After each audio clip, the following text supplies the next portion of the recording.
కార్తీక పురాణం 14వ రోజు 14వ అధ్యాయం. ఆబోతును అచ్చుపోసి వదలుట. మరల వశిష్ఠుల వారు జనకుని దగ్గరగా కూర్చుండబెట్టుకొని కార్తీక మాస మహత్యమును గురించి తనకు తెలిసిన సర్వ విషయములు చెప్పవలనను కుతూహలముతో ఇట్లు చెప్పదొడంగిరి.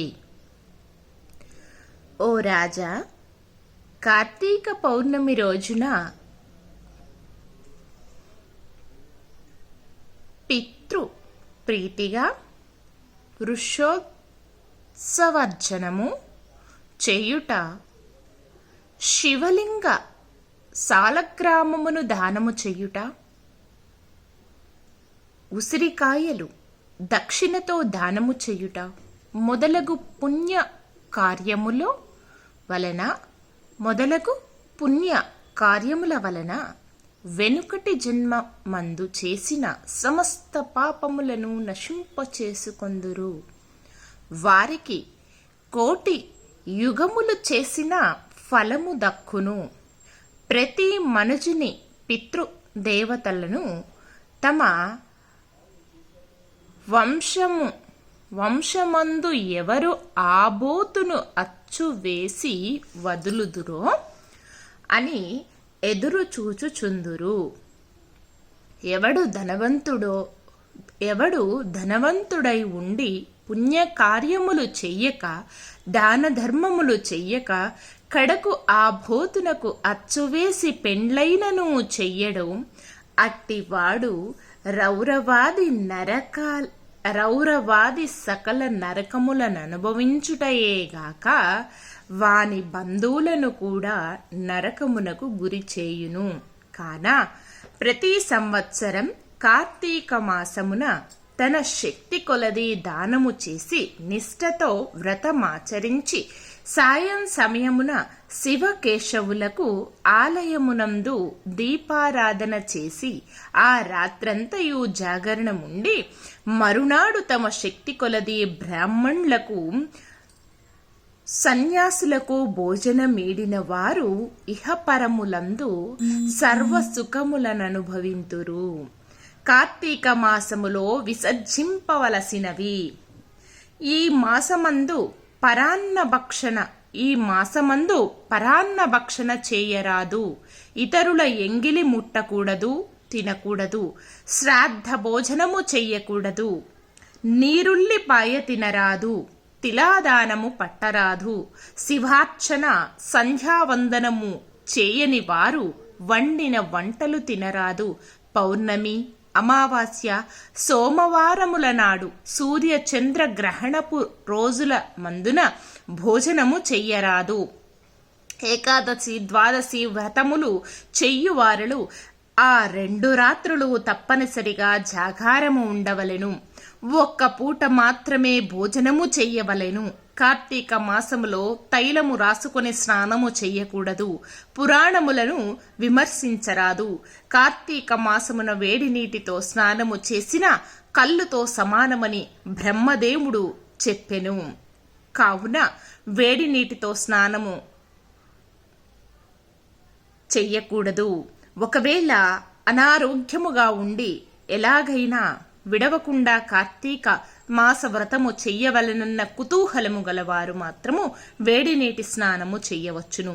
అటులా చెయ్యువారలు గంగా, గోదావరి, సరస్వతి, యమున నదుల పేర్లను మనస్సులో స్మరించి స్నానము చెయ్యవలెను. ఏ నది తనకు దగ్గరలో ఉంటే ఆ నదిలో ప్రాతకాలమున స్నానము చెయ్యవలెను. అటులా చెయ్యని ఎడల మహాపాపి అయి జన్మముల నరకూపములను బడి కృషింతురు. ఒకవేళ నదులు అందుబాటులో లేనప్పుడు నూతి దగ్గర గాని చెరువునందు కాని స్నానము చెయ్యవచ్చును.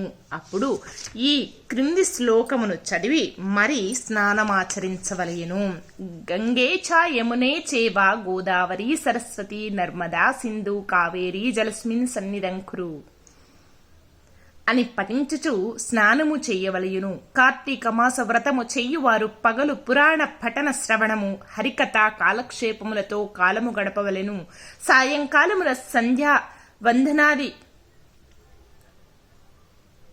సంధ్యావందనాలీడి కృత్యములు ముగించి పూజా మందిరమునున్న శివుని కల్పోక్తకముగా ఈ క్రింది విధముగా పూజింపవలెను. కార్తీక మాస శివ పూజా కల్పము.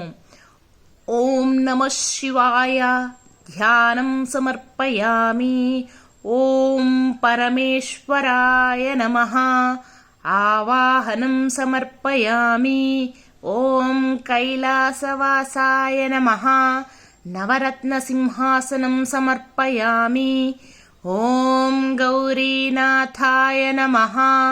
పాథ్యం సమర్పయామి. ఓం లోకేశ్వరాయ నమః. స్నానం సమర్పయామి.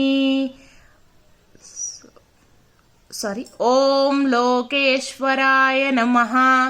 ఆర్ఘ్యం సమర్పయామి. ఓం వృషభావాహనాయ నమః.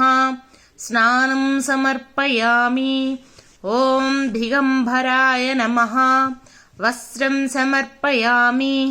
ఓం జగన్నాథాయ నమః. యజ్ఞోపవీతం సమర్పయామి. ఓం కపాలదారిణ్యే నమః. గంధం సమర్పయామి.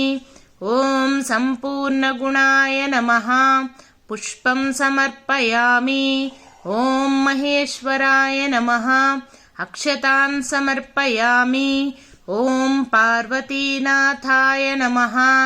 ధూపం సమర్పయామి. ఓం తేజోరూపాయ నమః. దీపం సమర్పయామి. ఓం లోకరక్షాయ నమః.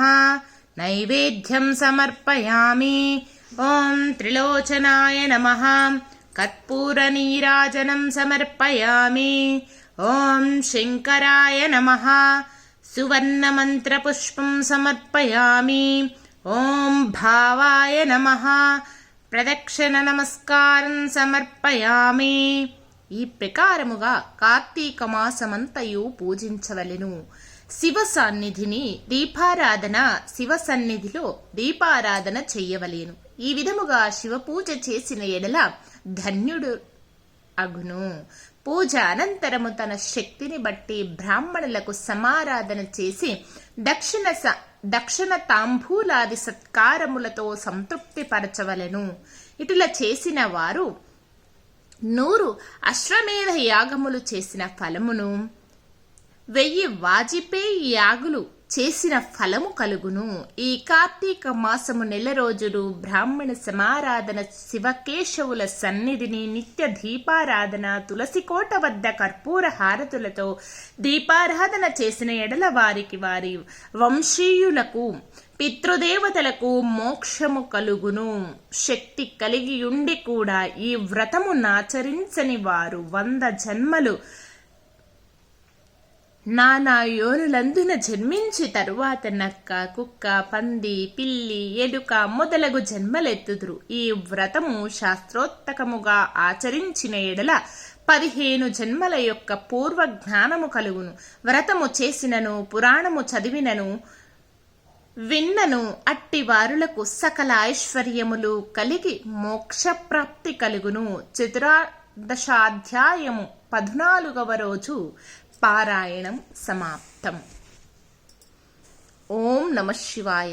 కార్తీక దామోదరాయ నమః.